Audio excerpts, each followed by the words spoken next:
त्यांनी मला रिडायरेक्ट केली होती. त्यामुळे ती 4 दिवस उशिरा आली होती, म्हणून मला बोलणं झालं लागलं उशिरा का आले. तर एकंदरीत त्या दिवशी त्यांनी सगळी तयारी माझी केली. मला म्हणाले हे घ्यायचं, ते घ्यायचं, युनिफॉर्म घ्यायचा, पासपोर्ट घ्यायचा. मी म्हटलं माझ्याकडे एक पैसा नाही. मग तर रामचंद्र म्हणाला क्या करेंगे, त्यांनी सरांना जाऊन विचारलं. सर म्हणाले जो करना है करो, उसके पगार से काट बाद में. सगळं त्यांनी करून दिलं. बघा असं नशीब संधी कशी देतं. आणि मरीन वेटरनरी ऑफिसर ही भारतातली पहिली आणि शेवटची संधी होती. शिपिंग कॉर्पोरेशन ऑफ इंडिया 450 जहाज असलेलं भारत सरकारचं एक हे होतं, काय म्हणतात, उद्योग होता. आणि त्यात पहिल्यांदाच ते शिपिंग झाली, म्हणजे कॅटल कॅरियर आलं आणि ते शेवटचंच कॅटल कॅरियर. मी त्या जहाजात उतरलो तेव्हा ते कॅटल कॅरियर खासगी पार्टीला विकलं गेलं. त्यानंतर तो जॉब कोणाला झाला नाही. असे काही अद्वितीय कामं मी केले. 3 वर्ष तो काम केल्यानंतर मला असं लक्षात आलं की हे मला काय जमायचं नाही, मला आवडत नाही एवढं काही. सोडून दिलं. त्याने ते जहाज पण विकलं गेलं. पुढे आलो मुंबईला, पुन्हा कॉलेजला आलो. समाजात काम करण्याची संधी मिळाली. सोकुळसाळी समाज सेवा मंडळ या नावाची संस्था स्थापन केली आम्ही तिथे. असंच तुमच्यासारखी काही मुलं त्यावेळी आली कॉलेजमध्ये, वर्गणी द्या. तर मी कॉलेजला शिकतो म्हटलं, त्यांना म्हटलं वर्गणी देऊ शकता. त्यांचं मी उलट तपासणी घेतली. त्यांच्याबरोबर आम्ही मुंबई फिरलो पूर्ण. किती वेळा? 23 रविवार जमायचं. मुंबई उभी आहे, आडवी नाही आहे. म्हणजे रेल्वे स्टेशन प्रमाणे आहे, ईस्ट वेस्ट. आम्ही 50-60 कार्यकर्ते एका स्टेशनला जमायचे एका रविवारी आणि डिवाइड करायचे. काही ईस्टला जायचे, काही वेस्टला जायचे. मग ईस्टला वेस्टला गेलेल्या कार्यकर्त्यांपैकी कोणाच तरी ओळखीचा कोणतरी एक घर असायचं.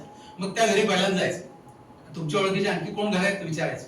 1170 फॉर्म्स आम्ही गोळा केले कुटुंबाचे. एक पैसा मागितला नाही. कुणी विचारलं तर सांगा पैसे काय नाही, चहा पण नको आम्हाला. अगदी आग्रह झाला ते चमचा साखर द्या, आम्ही चाललो. पैसे कुणाकडे घेतले नसल्यामुळे त्यांची अटॅचमेंट एवढी झाली की आम्ही शिवसेनेसारखं मुंबईमध्ये आमचे शाखा ठरवले, शाखा प्रमुख नेमले सोकुळसाळी समाजसेवा मंडळाचे. आणि खूप मोठं संघटन झालं सगळ्या विभागातली. म्हणजे आता मुंबईमधली संघटना जर बघितली, रायगड जिल्हावाले वेगळे, सातारा जिल्हावाले वेगळे, रत्नागिरी जिल्हावाले वेगळे, कोकणवाले वेगळे, असे वेगवेगळे तिथे प्रकार, कराडवाले वेगळे, सातारा, असे अनेक ग्रुप आहेत त्याच्यामध्ये, नगरवाले वेगळे. ह्या सगळ्या ग्रुपमधल्या लोकांना बरोबर घेऊन, आणि तुम्हाला आश्चर्य वाटेल, त्यावेळी महाराष्ट्र शासनामध्ये डायरेक्टर ऑफ फायनान्स म्हणून एक सांगणे म्हणून होते. फार विद्वान आणि खूप मोठा माणूस. तो त्याच्याशी कोणी चर्चा करायला दजत नव्हतं. ते माझ्यावर यायचे त्या ह्याला ट्रिपला प्रत्येक रविवारी. कमीत कमी 12-13 रविवारी ते आले होते. आणि ते जाऊन फॉर्म भरून घ्यायचे लोकांचा. त्यांना ही कल्पना एवढी आवडली, मग त्यांनी दुसरी कल्पना मांडली की आपण ईच वन टीच वन करूया. असं वाक्य वाटतंय, ईच वन टीच वन. आपण कोणाला तरी शिकवायला पाहिजे. मग त्यांनी शिकवण्या सुरू केल्या मुलींना, मुलांना, शाळा कॉलेजच्या. नंतर ते रिटायर झाले. त्यांच्यासारखा माणूस माझ्यावर होता. आळंदी धर्मशाळेचे जे संस्थापक अध्यक्ष, संस्थापक म्हणता येणार नाही, पण नंतर जे काही झालंय त्याचं पुनरुज्जीवन झालंय, त्याच्यानंतरचे अध्यक्ष मुक्तेश्वर पावले, त्यांच्या बरोबर काम करायला ते माझ्याबरोबर फिरायला यायचे त्यावेळेला, त्या सगळ्या ह्याला. आणि अशी अनेक मंडळी यायची. अखिल भारतीय जे सेक्रेटरी होते दत्ता भंडारे, ते यायचे. त्यांची दोन्ही मुलं यायची, समीर आणि योगेश. आणि ते त्यांना नाना म्हणायचे त्या भंडारेंना. ते काही वेळा काडी घालायचे, काहीतरी अडचण निर्माण करायचे. सिनियर होते, आम्ही त्याला काडी घालायचं आत्ता म्हटलं, तेव्हा नव्हतं म्हणत. तेव्हा असं वाटायचं काहीतरी वेगळं सांगताय. तो समीर सांगायला वागायचे, ते नानाकडे काय लक्ष देतात आपण चालू. म्हणजे असं त्यांच्या घरातल्या दोन्ही पिढ्या आमच्याबरोबर होत्या. असे अनेक अनुभव येत गेले. आणि त्या ह्याच्यात मुंबईच्या त्या कामानंतर MSc पोल्ट्री केलं. पोल्ट्री फार्म काढायचं माझी इच्छा होती. पोल्ट्री MSc केल्यानंतर मला जागा घेतली. मॅडम आहेत लॉ करणाऱ्या, त्या सिव्हिलच्या ह्याच्यामध्ये काय काय प्रॉब्लेम्स असतात त्यांना जास्त माहिती आहे. पण मी त्याचा धक्का खाल्ला. 10,000 रुपये गुंतवले आणि ते माझे बुडाले. ते सोडून मग नोकरी पकडली. नोकरी पकडणं भागच होतं, मला काहीतरी करणं भाग होतं. त्याच्या आधी मला अशी नोकरी आली एक की पोल्ट्री टाइम्स नावाचं एक साप्ताहिक होतं. ते अजूनही चालू आहे, त्याला पोल्ट्री टाइम्स ऑफ इंडिया असं नाव आहे. त्या साप्ताहिकाचा संपादक व्हायचं मान आमच्या कॉलेजचे प्राचार्य होते. त्यांनी मला बोलून घेतलं, तुझं झालं ना म्हणे MSc, आता काय करतोय म्हटलं. काय नाही, ते आपल्याकडे प्रॅक्टिकल वगैरे शिकवतोय वगैरे कॉलेजमध्ये. हे ते काय करतो, तुम्ही लायकीच नाही ते काम नाही. ते जा त्या चावलांना भेट. रवी चावला म्हणून त्याचे संपादक होते, मुख्य मालक संपादक सगळे. त्यांना भेटलो. 10-11 महिने त्यांच्याबरोबर काम केलं. बी चंद्रशेखर या नावाने मी त्या साप्ताहिकाचा टेक्निकल एडिटर होतो. आणि त्या साप्ताहिकाची कॉपी त्या काळातल्या माझ्या अजून मी जपून ठेवली. आणि त्याचा मला प्रिंटिंगचा अनुभव आला. म्हणजे कशा कशा गोष्टी मिळत जातात बघा. आता तुम्हाला वाटेल की हे वेटरनरी डॉक्टर आहे, बँकेत नोकरी केली, संपादक कसले, हे अशा संधी मिळत जातात. त्या संधीतनं आपण जर शिकत गेलो तर त्या पोल्ट्री टाइम्सच्या अनुभवातनं, मी जन्मभूमी प्रेस मुंबईतला आहे, खूप फेमस प्रेस आहे जन्मभूमी प्रेस. तेव्हाही होता, आताही आहे, त्याला 100 वर्षापेक्षा जास्त काळ झालेला आहे. त्यावेळी खिळे जुळवायचं काम होतं, नंतर पट्ट्या जुळवायचं काम होतं. त्याला पट्ट्या तयार व्हायच्या, अक्षरं एक एक नसायची, पट्ट्या तयार व्हायच्या. ते काम मी तिथं शिकलो आणि ते सगळं तयार करून घ्यायचं. ते झाल्यानंतर मग ही शिपिंगची नोकरी आधी झालेली होती. हे नंतर पोल्ट्री डॅम झालं, त्यानंतर 28 पूर्ण झाली. पण त्या मधल्या काळात मला पुन्हा सिव्हिल सर्व्हिसचं वेळ लागला. UPSC केलं पाहिजे, काहीतरी धडक मारायची सवय होती, काहीतरी वेळ वाया नाही घालवायची. त्याला आता फक्त 5-6 तास झोपला पुष्कळ झाला, बाकी आपण काहीतरी ऍक्टिव्हिटी. UPSC मध्ये मी जेव्हा फॉर्म भरला तेव्हा मला 26 पूर्ण झाले होते. प्रिलिम्स एक्झाम झाली तेव्हा 27 वर चालू होतं, 27 नाही 28 चालू होतं काहीतरी. प्रिलिमचा निकाल आला, प्रिलिम मध्ये पास झालो. आता मेन राहिली. मेनला विषय कुठला घेतला? पॉलिटिकल सायन्स, ज्याचा वेटरनरीशी कधी काही संबंध नाही, तो घेतला. पण इंडियन कल्चरचा पेपर कंपल्सरी होता. तर इंडियन कल्चरच्या पेपर मध्ये भरपूर अभ्यास केला, इंडियन हिस्ट्री अँड कल्चर वगैरे. पण दुर्दैवाने तिथे 6 मार्कांनी मी फेल झालो. खात्री अशी होती की मी सिलेक्ट होणारच, म्हणून मी पुन्हा फॉर्म भरला नव्हता. पुन्हा एकदा फॉर्म भरला असता तर कदाचित आणखीन भविष्य वेगळं झालं असतं, किंवा अहमदाबादचं माझं कंटिन्यू झालं असतं, आणखीन भविष्य वेगळं झालं असतं. प्रत्येक स्टेजला एक वेगळा दिशा होती, पण त्या सगळ्या दिशा सोडून आज मी तुमच्या समोर आहे. त्याचं कारण ते झाल्यानंतर मी फेल झालो. UPSC सोडून दिलं ना, काही उपयोग नाही. कारण नंतर पुन्हा परीक्षा बसताय, 28 वर्ष लिमिट होतं आणि नोकरीसाठी पण 28 लिमिट होतं. या मधल्या काळामध्ये केव्हा तरी बँकिंग सर्व्हिस रिक्रुटमेंट बोर्डाचं परीक्षा दिलं होतं, ऍग्रिकल्चर ऑफिसर म्हणून. ऍग्रिकल्चर विद्यापीठाचा ग्रॅज्युएट असल्यामुळे त्या परीक्षेला बसता येत होतं. खरं तर शेतीतलं काय माहित नव्हतं, ज्वारीचं पीक कसं करतात, गव्हाचं कसं करतात, काय माहित नव्हतं. पण त्या परीक्षेला मी असं नुसतं लॉटरी, याला 3रा नंबर, याला 2रा नंबर, मल्टिपल चॉईस क्वेश्चन सगळ्यांना माहिती आहे, अंदाज त्यातल्या त्यात मारायचं, काय दिलं आणि त्यात पास झालो मी. बघा कसं गंमत असते. त्यात पास झालो आणि मग मला त्याचं निकाल 2 वर्ष माहितच नाही काय झालंय काय नाही, विचार लक्षात येईल नाही. मी माहिती होतं म्हणून नुसती लॉटरी मारली आहे, काय होणार काय. पण त्याचा निकाल आला आणि ते सिलेक्शन झालं. जेव्हा पोल्ट्री गेम्स मी सोडलं होतं. पोल्ट्री गेम्स का सोडावं लागलं ही पण खूप रंजक कथा आहे. थोडं वेळ घेतोय मी, चालेल ना? रंजक कथा अशी आहे की त्यावेळेला आम्ही झोकुळसाळी समाज मंडळ केलं होतं ना, सेवा मंडळ. त्या सेवा मंडळातर्फे वधूवर मेळावा घ्यायचं ठरवलं होतं आमच्या कार्यकर्त्यांनी आणि मी अध्यक्ष होतो. आम्ही अध्यक्षापासून ते कार्यकारिणीतले 90% लोक अविवाहित होते. इतकी टीका व्हायची, यांना फुकट मुली बघायच्या आहेत म्हणून हे कार्यक्रम करतात. पण ते सगळं होत असताना सुद्धा आम्ही मुंबईमध्ये फिरलो होतो सगळीकडे आणि शाखा प्रमुख नेमले होते. त्या शाखा प्रमुखाला सांगितलं की त्या शाखेतलं सगळं काम व्हायचं. एकदम रचना अशी जबरदस्त झाली होती आमची की त्यावेळी 750 लोक आले त्या मेळाव्याला. मुंबईतला पहिला वधूवर मेळावा. आता अनेक वधूवर मेळावे नंतर झाले, अनेक ठिकाणी झाले, तो आम्ही पायोनियर मेळावा होता आमचा. आम्ही दाखवलं कसा मेळावा घेतात आणि कुणी दाखवलं? आम्ही सगळे कार्यकारिणी अविवाहित होतो, फक्त दोघे आमच्यातले विवाहित होते आणि आम्ही सगळे व्यासपीठावर. आणि त्यावेळेचे ज्या संस्थांचे प्रमुख होते तिथले मुंबईचे, उत्सव मंडळ अमुक तमुक तमुक, ते सगळे समोर बसले होते. जे आमची टिंगल-टवाळी करत होते आधी, ते कार्यक्रमाला मात्र आले होते. आम्ही त्यांचा सत्कार केला त्या ठिकाणी, शाल देऊन, श्रीफळ देऊन, पुष्पगुच्छ देऊन. पण समोर बसा आपले, व्यासपीठावर नाही. कारण व्यासपीठावर बसायचं मान ज्यांनी मेहनत केली त्यांचं. तो त्या मेळाव्यासाठी स्मरणिका छापायची होती. पुन्हा संपादनाचा अनुभव कोणाला? मला बघणं भाग आहे. पोल्ट्री डॅमचं ऑफिस सोडून तिथे येणं भाग आहे. खासगी नोकरी, बऱ्याच जण अनुभव असेल की असं सहजासहजी बाहेर पडता येत नाही. मी ते आमच्या रवी चावलांना सांगितलं, sir I am not feeling well today. Landline phone, तेव्हा मोबाईल वेल काय विषय नव्हता. त्यांच्या लँडलाईनवर फोन करून सांगितलं मी, ठीक है यार कल आ जाना, देख लेंगे, कल हो जाएगा काम. हा सर हो जाएगा. आणि ते सुट्टी घेऊन मी काय केलं? 13 एप्रिल 1982, 13 एप्रिल 1983, त्या दिवशी 14 एप्रिलला आमचा मेळावा होता. आणि 14 एप्रिल आंबेडकर जयंती, सुट्टी वगैरे असायची, तो आम्ही धरून ते हॉल वगैरे घेतलेला होता. 13 एप्रिलला फायनल प्रूफ रिडिंग त्या स्मरणिकेचं करायचं आणि ती छापून घ्यायची, म्हणजे दुसऱ्या दिवशी उद्घाटन करता येईल असं नियोजन. 13 एप्रिलला सकाळी मी प्रिंटरकडे गेलो. त्या गिरगावमध्ये तो प्रिंटर होता, त्याचं प्रूफ वगैरे वाचलं सगळं. करेक्शन कर म्हटलं, 4 वाजता मी येतो. त्याला अति उत्साह, त्याने 2 वाजेपर्यंत करेक्शन करून ठेवलं आणि मी काही पोहोचलो नाही. तोपर्यंत त्यांनी ऑफिसला माझ्या फोन केला, कारण माझं कार्ड होतं, व्हिजिटिंग कार्ड. त्यात तो पोल्ट्री चावलाचा नंबर होता. त्याने तिथे फोन केला, वो बारगाह साहब है क्या? नहीं बोले, वो तो नहीं है, वो बीमार है आज. अरे काहे की बीमार है? बोले सवेरे आके के मेरे पास.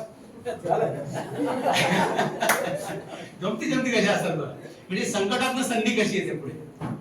ते झाल्यानंतर रवी चावला शांत बसले. ऐसा है क्या? बोले ठीक है, कोई बात नहीं, आज तो है नहीं वापस. 5 वाजता मी पोहोचलो. त्यांनी मला हे सांगितलंच नाही की मी ओपन केला होता ऑफिसला. त्यांनी सांगितलं असतं मी दुसऱ्या दिवशी तयारी करायला असतो ना, त्यांनी मला सांगितलं नाही. आणि मग मी ते ते प्रूफ रिडिंग सगळं केलं, मासिक तयार झालं, 14 तारखेला सगळं व्यवस्थित प्रसिद्ध झालं. सगळं झाल्यावर 15 जेव्हा मी ऑफिसला गेलो, 9 वाजता सकाळी ऑफिसला जायचं. ते चावला पण यायचे, एकदम धिप्पाड असा मोठा माणूस, पोल्ट्री इंडस्ट्रीमध्ये बाप, त्याचा हात कोणी धरायचा नाही. रवी चावला उभं राहिला म्हणजे सगळे हात कोणी धरायचे. खूप मोठं त्याचं महात्म्य फार होतं त्याचं त्या ठिकाणी. तर मी गेलो, माझ्या आधी येऊन बसले होते. जनरली त्या नंतर यायचे, आधी येऊन बसले होते. म्हणजे ती क्लार्क होती, ती पण होती, काहीतरी ख्रिश्चन मुलगी, नाव आता लक्षात नाही माझ्या. मी गेलो, अरे welcome sir, welcome, please come. म्हणलं आज काहीतरी वेगळा मोठा. आणि मी म्हणलं सर नाही, I will start, sit down, will have a drink together. त्याने थम्सअप मागवला. तेव्हा मी घेत होतो, आता घेत नाही. कोका कोला काय, तेव्हा कोका कोला असेल ते मागवलं, शेअर केलं अर्धा अर्धा. Sir any special occasion today? Yes, very special occasion. मग त्या मुलीला सांगितलं, सारा please type a detachment letter, farewell letter लिहून, असं काय सांगितलं. मी एकदम शॉक. म्हणजे sir made any mistake? No no no, you have not made any mistake, I have made a mistake to select. एवढं म्हणजे, आणि कुठलं त्याच्या डोक्यावर काही कपाळावर आठी नाही, काही नाही, काही नाही, एकदम शांतपणे. Sir what happen? I am sorry, I cannot tell you that, but I am sure I have made a mistake, so I am going to correct it. ते 14 दिवस जे झाले होते, त्याच्या पगाराचे कॅल्क्युलेशन केलं ते. शिपाई होता आमच्या तिथला, त्याच्या ऑफिसचा. त्याला बोलवलं, शेजारीच बँक ऑफ बरोडा होती. Just go to bank of Baroda, withdraw this cash, will give it time. त्याला हिंदीत सांगितलं. तो बँकेत गेला, बँकेत बॅलन्स नव्हता. काय करावं त्या माणसाने? त्या माणसाने मला चेक दिला. And when I will pay you tomorrow. Till then, please don't deposit this check. Please don't deposit. केवढं एखाद्या व्यक्तिमत्व आपलं शिकायला मिळतं ना, त्या माणसाकडून मी खूप शिकलो. कशा प्रकारे कॉन्टॅक्ट करायचं, मार्केटिंग कसं करायचं, मासिक कसं चाललं पाहिजे, साप्ताहिक कसं चाललं पाहिजे, तो माझा गुरु आहे. म्हणून हे जीवेश्वर समाचार चालवू शकलो मी इतकी वर्ष. कुठे कुठे कोणाकोणाकडून काय काय शिकलो हे आज तुमच्याशी फक्त शेअर करतो. बाकी कुणाला माझ्या बायकोचं माहिती, कारण कधी वेळच नाही आली, यांनी वेळ दिली, संधी दिली. म्हणून चला थोडस विचार करून शेवटीच बोलू तुम्हाला. ह्या प्रत्येक सत्राचं महत्व आहे. आजपर्यंत मी जे काय आहे, जे काही माझं व्यक्तिमत्व तुम्हाला दिसतंय, त्याच्यामध्ये अनेकांचा हिस्सा आहे, अनेकांचा रोल आहे, अनेकांचा सपोर्ट आहे, आशीर्वाद आहे, शिकवण आहे. वडिलांपासून ते सगळ्यांची. आईची सुद्धा शिकवण आहे. आमची आई खूप मजुरी करायची, मेहनत करायची. आमच्या वडिलांना आवडायचं, ते शिक्षक होते. कशाला जाते मेहनतीला? ते म्हणाले नाही नाही, घरचा भाजीपाला मेहनत करा, बाकी तुम्ही करताय ना. ही खूप मोठी शिकवण आहे. प्रत्येक बाई, त्यावेळीची गोष्ट वेगळी होती. त्यावेळी तर बायकांना शिकायला मिळत नव्हतं, नोकरी करायला मिळत नव्हतं. त्यावेळी ती शेंगा फोडायला जायची, भुईमुगाच्या शेंगा, किंवा रानामध्ये खुरपायला जायची, शेंगा खुरपायला. इतकी शेतमजुरी सुद्धा तिच्याकडून सुद्धा मी गेलेलो आहे. त्या ठिकाणी काय लागतं स्किल, ते सुद्धा मला शिकायला मिळाले. इतकं व्हरायस एक्सपिरियन्स झालेला आहे, किंवा विविध फील्ड मधला, विविध क्षेत्रातला अनुभव आल्यामुळे आज जे काही मी दिसतोय त्याचा रिझल्ट आहे. तसं तुम्हाला सुद्धा पुढे जाऊन जे काय व्हायचं आहे त्यातनं अजून पुष्कळ सांगण्यासारखं आहे, पण मी आता पुढे जात नाही. पुढचं थोडं थांबतो. बँकेत काय, आणखी मिलनचं काय वगैरे सगळ्या गोष्टी आपण सोडून देऊ. पुढे केव्हा संधी आली तर बोलूया. पण मला सांगायचं एवढंच आहे, हे सत्र फार महत्वाचं आहे. त्याच्यात तुम्ही जे काही शिकला, तुमच्या अनुभवातनं जे काही तुम्ही सिंहावलोकन केलंय, इतरांच्या अनुभवाचं जे तुम्ही पाहिलंय, त्यातनं तुमचं व्यक्तिमत्व समृद्ध करा. कारण तुम्ही समृद्ध आहात तर संस्था समृद्ध आहे, आणि संस्था समृद्ध आहे तर राष्ट्र समृद्ध आहे. राष्ट्र सर्वतोपरी. परम वैभवम नेतुम एतत् स्वराष्ट्रम. हे आमचं स्वराष्ट्र आहे, आमचं राष्ट्र आहे. याला आम्ही परम वैभवाला नेऊ. त्यासाठी काही करायची तयारी ठेवू, कुठल्याही लेवल पर्यंत जाण्याची तयारी ठेवू. हीच भावना आजच्या या मेळाव्यात तुम्ही बरोबर घेऊन गेलं पाहिजे. आणि राष्ट्र मोठं करायचं असेल, राष्ट्राला जर उन्नत करायचं असेल, तर सुरुवात स्वतःपासून करायला लागते, स्वतःच्या कुटुंबापासून करायला लागते, मग समाजापासून जायला लागतं, आणि मग पुढे राष्ट्राचा विषय येतो. त्यामुळे आपण हाच निर्णय करूया, परम वैभवम नेतुम एतत् स्वराष्ट्रम. जय हिंद, जय जय. स्वतःच्या परिचयातून बागे सरांनी संपूर्ण जीवन प्रवास त्यांनी आपल्या समोर मांडलेला आहे की संधीचा एकतरी फायदा सोडायचा नाही. सगळ्या डॅमेजचे जे जे काही चॅलेंजेस येतील ते तुम्ही स्वीकार आपण केलं तर चांगले आपलं व्यक्तिमत्व खुलायला लागतं. हे त्यांच्या आज मल्टी डायमेन्शनल व्यक्तिमत्वातून आज आपल्याला दिसून आलेलं आहे. की बा आलेल्या संधीचं सोडू नका, बाहेर पडायला लागा. हे खूप आलेल्या काय संकट हे सुद्धा संधी सांगितलं. असतात. संधी असते, आलेली संकट ही संधी संकट असतात. नसतंच, तुम्हाला कधी संकट येत नाही, संधी कधीच येणार येते. ती संधी असते. एक संकट घेत नाही म्हणजे आपण. संधी, संकटाला जर आपण एक संधी म्हणून पाहायला लागलो तर नक्कीच त्यातून काही ना काही मार्ग आपल्याला दिसायला लागतील. Every problem has its own solution. Solution निघतं. येस, प्रॉब्लेमशिवाय सोल्युशन मिळणारच नाहीये. तर असं काही खचून जायचं का कारण नाहीये की खूप तुम्ही चांगलं व्यक्तिमत्व घडवू शकता. हेच आपल्या त्यांच्या प्रियातून आपल्याला दिसून आलेच. आज एक दोन व्यक्ती आपल्या मंचाचे दोघांचा परिचय या ठिकाणी राहिलेले आहेत. बेटर लेट दॅन नेव्हर म्हणतो, त्यांनी आम्हाला आश्वासन दिलं होतं आम्ही लवकर येऊ, पण उशीर आले. हे दोघांचा परिचय राहिलेला रामदास आणि तो दोघं नाही यावं, आपला स्वतःचा परिचय करून द्यावं. एकटे अजून कोणी आले तर तिकडे त्या ताई येते थांब एकटे ये रामदास. रामदास पण आपला हाडाचा दिसतो, त्याच्याकडे बघितलं तर हाडाचाच कार्यक्रम. नमस्कार सर्वांना, मी रामदास मल्हारी सर्वदे. आपल्या विद्यार्थी मंचच्या जागेत नर्सरी व्यवसाय मी चालवतो. विद्यार्थी मंचने म्हणजे बऱ्याच गोष्टीत मला मदत केलेली आणि आज म्हणून मी इथपर्यंत पोहोचलेलो. तर प्रत्येकाने असं सपाटून, जसं आता सरांनी भरपूर गायडन्स केले आपल्याला, म्हणजे एक ध्येय समोर ठेवून सपाटून असं वेळ होऊन काम केलं पाहिजे. धन्यवाद. खरं तर आपली जागा मोकळी होती. आम्हाला विचारलं बाबा ही जागा मोकळी आणि या विद्यार्थ्याचं ऍग्रिकल्चर मध्ये त्याचं नर्सरीज वगैरे आपण रोप वाटिका जी आहे त्याच्यामध्ये त्याचं खूप त्याने आधीपासून नोकरी पण केली होती, त्यात बरेच नॉलेज त्याला होतं. तो आमच्याकडे आला की आम्हाला जागा मिळेल की, आम्ही म्हटलं फटकं घेत आमच्या जागेचं रक्षण होईल म्हटलं. कोणी त्या ठिकाणी एन्क्रोचमेंट राहणार नाहीये. तेव्हापासून गेल्या बऱ्याच वर्षापासून, आणि तो नुसतं राहत नाहीये की मदत पण आपल्याला त्या जागेचं युटिलायझेशन बद्दल पण बरंच योगदान त्याच्याकडून मिळतोय. खूप मवाळ स्वभाव आहे मुलाचं, त्या खूप चांगला एक कार्यकर्ता आहे. कुठलीही जबाबदारी दिली तरी तो नाही म्हणत नाही. छान वाटतं. नमस्कार सगळ्यांना, माझं नाव आहे राकेश कांबळे. मी जीवित विद्यार्थी विकास मंचचा कार्यकर्ता आहे. काय हॉबीज वगैरे काय तुझं काय पुढे काय शिक्षण आता MBA लास्ट फायनल इयर. कशामध्ये करतोस MBA वगैरे? फायनान्स मध्ये आणि मार्केटिंग मध्ये. एकाच वेळी करता येते का दोन्ही? हा, दोन्ही. मार्केटिंग फायनान्स एकाच Dual specialization असते. अच्छा. Dual specialization. वेगळं आहे तू. कोण डायरेक्टर ताई? Madam Ekbote madam. Ekbote Vaidya madam. या. छान. जुने आणि खंदे हो, वरी. नमस्कार, मला इथे खूप सगळ्यांना बघून आनंद होतोय. आता जीवेश्वर विकास मंडळाचे कार्यकर्ता म्हणण्यापेक्षा फाउंडर मेंबर मी दत्ता गायकवाड सुरेश सर, आणि सगळ्यात महत्वाची माझी ओळख जी आहे पारगाचे सरांना नवीन करून देते की मी विवेकानंद केंद्र कार्यकर्ता आहे. तर जीवेश्वर विद्या विकास तर आहेच, पण इथे जे विवेकानंद केंद्र आहे त्याची मी नगर संचालक आहे. आणि सगळ्यात महत्वाचं अमृत परिवार, तर मला म्हणजे सुभाषने मला खूप फोन केला की ये तू ताई ये नक्की ये, पण केंद्राचीच मीटिंग होती थोडी, तर त्या आणि आता 4लाही आहे किशोरी विकास. तर मला आनंद, म्हणजे थोडा एक 5 मिनिट वेळ घेते.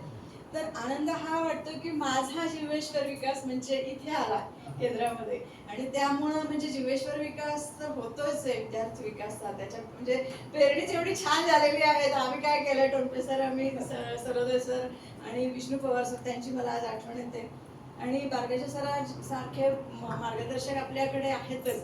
तर आम्ही पेरणी करून सोडलेलं आहे. सुरेश सर त्याला सारखं खत पाणी घालतो. सॉरी, मला थोडं केंद्रामुळे इकडे जरा वेळ कमी देता येतो, पण ठीक आहे ना, आता ही मुलं छान करतायत.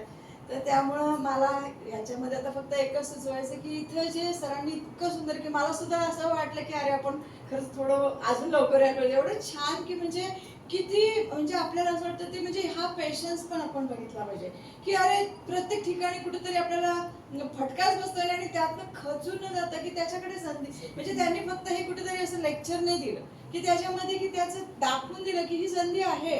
आणि मला आनंद होतो की तुमच्यासारख्या विद्यार्थ्यांना त्यांचं आज म्हणजे जीवनगाथा ऐकायला मिळाली, तर खरोखर ती अगदी प्रेरणीय होती, मस्त. आणि मी स्वतःला धन्य समजते की मला छान ऐकायला मिळालं की मी पण यातनं नक्कीच काहीतरी शिकेल, आणि आम्ही यातनं काहीतरी नक्कीच समाजासाठी करण्याचा प्रयत्न करू. खूप छान. तुमच्या जीवेश्वर समाचारला आमच्या खूप शुभेच्छा. माझं त्यांचं बोलणं झालं होतं, सुरेश सर तर आहेच, आणि इथून पुढे मंचसाठी काही ना काहीतरी वेळ जेवढा मला शक्य आहे तेवढा नक्की देण्याचा प्रयत्न करेल. थँक्यू सो तू मच. LLB झालेले वकील बाई आहे, ते काय सांगितलेलं नाही. ते माहितीच सगळ्यांना ना. पण ठीक आहे, मी विद्याताई काही एकबोटे. नवीन चेहरे आहेत त्या ठिकाणी. अच्छा, विद्या सुहास एकबोटे.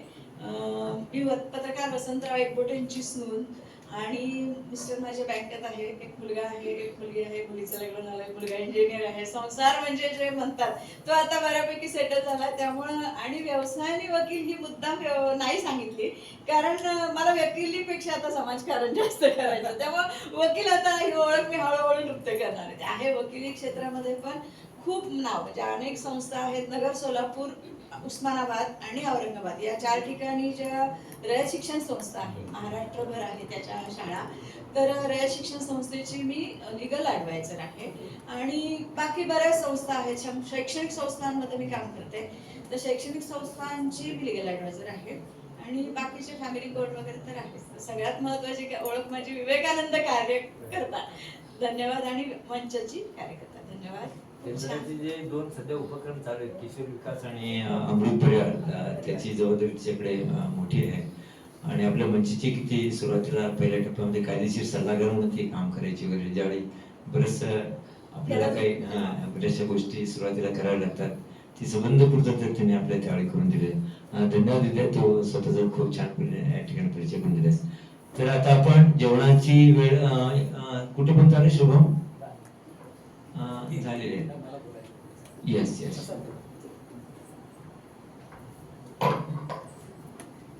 दोन मिनिटं घेतो अध्यक्षांच्या परवानगीने. हे जीवेश्वर समाचार मासिक सुरू करण्यामागची प्रेरणा जी होती ती माधवराव साळी म्हणून पत्रकार होते आपले जळगावचे. ते महाराष्ट्राचे अध्यक्ष झाले आणि त्यांना ही कल्पना सुचली की साळी समाजाचं संघटन करायचं असेल महाराष्ट्रात, तर कुठे कुठे काय काय घडतं याचं साधन, संपर्क माध्यम म्हणून काहीतरी पाहिजे. म्हणून त्यांनी 1981च्या ऑक्टोबरमध्ये एरंडोल जिल्हा जळगाव इथे अखिल महाराष्ट्राची मीटिंग झाली. तेव्हा ती संस्था रजिस्टर्ड नव्हती, तेव्हा क्रिया समिती म्हणायचे त्याला. अखिल महाराष्ट्र सुकुळसाळी क्रिया समिती, महाराष्ट्र राज्य सुकुळसाळी क्रिया समिती असं अखिल नव्हता शब्द. त्यावेळी त्या समितीचे ते अध्यक्ष होते आणि त्याने त्या मीटिंग मध्ये सांगितलं की आपण असं असं मासिक सुरू करायला पाहिजे. सगळ्यांनी टाळ्या वाजवून स्वागत केलं आणि मग असं ठरलं की हे मासिक सुरू करायचं. मग माधवराव साळेंनी त्यावेळेला जीवेश्वर, श्री जीवेश्वर या नावाने पत्रिका सुरू करायचं ठरवलं. पुढच्या मीटिंग मध्ये त्याचं कन्फर्मेशन झालं. त्याच वेळेला आपल्याचपैकी ठाणे जिल्ह्याच्या संस्थेने सुद्धा, समाजाने सुद्धा एक स्वतंत्र मासिक सुरू करायचं. दोन्ही मासिक एका वेळी सुरू झाली ऑगस्ट 1982. आणि तेव्हा मला काय माहिती, मी तर त्यावेळी मुंबईत होतो. विधान समाज सेवा मंडळाची स्थापना वगैरे आमचं ते सगळं काम चालू होतं. त्यानंतर योग असा आला, मग मी सांगितलं की मला नोकरी आली. त्यावेळेला ती नोकरी आली बँकेची, अचानक आली आणि घेणं भाग होतं मला, नाही तर पुढे सगळं अवघड होतं. मला नोकरी नाही, पगार नाही, म्हणलं कोण बायको देणार, म्हणजे काय होणार, संधी नव्हती. त्यामुळे ते संकट होतं. मी बेकार होतो, बेकार. 1 महिना अक्षरशः बेकार होतो, कोणी जॉब द्यायला तयार नव्हतं. मग त्यावेळेची ती संधी मी घेतली आणि बँकेत जॉईन झालो जळगावला. काय योग असतात बघा, योग कसे. जळगाव हे मला जपान सारखं होतं, कारण मुंबईच्या लाईफची सवय झालेली होती. 10 वर्ष मुंबईत काढली होती, त्यामुळे मुंबई हेच आयुष्य असं वाटायचं. आणि ते जळगावला गेलो मी. योग असा की त्या जळगावमध्ये जे मला जपान सारखं होतं नवीन, तिथे माधवराव साळे भेटले. तिथे आमचे बँकेचे रिजनल मॅनेजर जे होते ते मानकर म्हणून आपल्यापैकीच होते. मी जॉईन झालो त्यावेळी ते नव्हते, पण नंतर आले आणि मग माधवरावांनी मला त्यांची ओळख करून दिली. माधवरावांच्याकडे मी गेलो. संध्याकाळ झाली, जॉईन झाल्यानंतर कुठेतरी भेटायला जायचंय, मग त्यांना भेटायला गेलो. त्यांना सगळे भाऊ म्हणायचे, अरे वा वा वा छान झालं म्हणाले. घरीच जावं लागलं मला भेटायला. मग त्यांचे मिसेस होत्या, म्हणाले अरे तू कुठून आला, असं तसं सगळं झालं परिचय वगैरे, आता इथेच राहा म्हणे.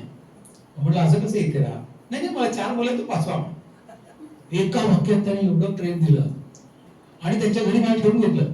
मी 8 दिवसात नंतर दुसरी रूम शोधली वगैरे, ते सगळं भाग वेगळा. पण प्रेम देणारी माणसं भेटली संकटामध्ये प्रत्येक ठिकाणी, आणि भाऊंनी पण प्रेम केलं. मग म्हणाले असं असं मासिक सुरू केलं. ही तारीख होती 1983 मधली. 1 वर्ष तोपर्यंत त्या त्रैमासिकाचं झालं होतं. त्रैमासिक होतं ते, आणि त्या त्रैमासिकाची तेव्हाची वर्गणी होती 51 रुपये. अजीब वर्गणी, आयुष्यभर द्यायचं 51 रुपये. तेव्हाच्या गणिताप्रमाणे ठीक होतं. वार्षिक वर्गणी 6 रुपये होती, तेव्हाच्या गणिताप्रमाणे ठीक होती.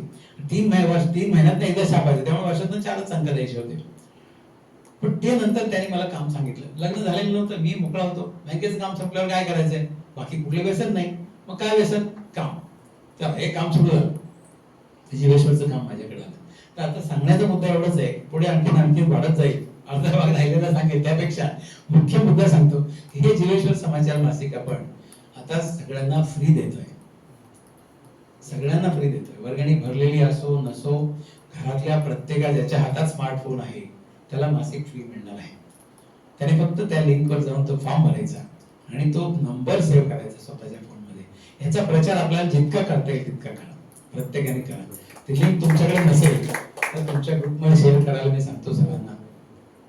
आता 3,500 असे लोक आहेत की जे मासिक वाचतात, पीडीएफ मध्ये वाचतात आणि त्या पीडीएफ मधनं त्यांच्यापर्यंत बातम्या पोहोचतात. हे आणखीन जास्ती पोहोचलं पाहिजे. 25,000 लोकांच्या हातात ती बातमी पोहोचावी, मासिक पोहोचावं असा आमचा विचार आहे. आणि त्यामुळे विनामूल्य सगळ्यांना उपलब्ध आहे. घरातल्या प्रत्येकाने फॉर्म भरा. काय एका वेळेला एखाद्याचा फोन बंद असतो, बॅटरी डाऊन असते, त्याला येणार नाही तो अंक, कारण आम्ही तो अंक पाठवते कशात ना, कुठला ते ग्रुप असतो ब्रॉडकास्ट ग्रुप मधनं. तर ब्रॉडकास्ट ग्रुप मध्ये 2 गोष्टी आवश्यक आहे. एक तर तो नंबर ज्या नंबरवरून तुम्हाला मासिक येतं तो तुमच्याकडे सेव्ह असला पाहिजे, आणि दुसरं त्यावेळेला ज्यावेळेला ते मासिक शेअर केलं जातं त्यावेळेला तुमचा मोबाईल चालू असला पाहिजे. नंतर ते ह्याच्या क्लाउड मध्ये राहत नाही, क्लाउड मध्ये राहून तुम्हाला येत नाही. या 2 गोष्टी आवश्यक आहेत. त्यामुळे घरात एखाद्याचा मोबाईल बंद असतो, एखाद्याची रेंज नसते, एखाद्याला त्यावेळेला आणि अडचण असू शकते, काहीतरी आउट ऑफ रेंज असतो तो माणूस, त्याला त्यावेळेला रेंज नसते, तर त्यामुळे घरातल्या कोणाला तरी येऊ शकतं.